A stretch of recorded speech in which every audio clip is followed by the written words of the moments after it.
কে কার এত সাহস আমার উপর লাফ দেয়? ও তুই পুচকি, আজ আমি তোকে আগুনে পুড়ে মারবো, দাঁড়া। না না, আমাকে মেরো না। তার বিনিময়ে তুমি আমার কাছ থেকে যা চাও আমি তাই দেব।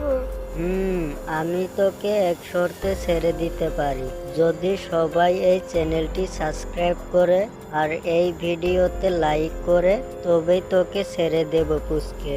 বন্ধুরা, তোমরা সকলে এই চ্যানেলটি সাবস্ক্রাইব করে এই ভিডিওতে লাইক দিয়ে দাও। বাহ পুচকে বাহ, সকলেই তো লাইক সাবস্ক্রাইব করা শুরু করে দিয়েছে। যা, তোকে ছেড়ে দিলাম।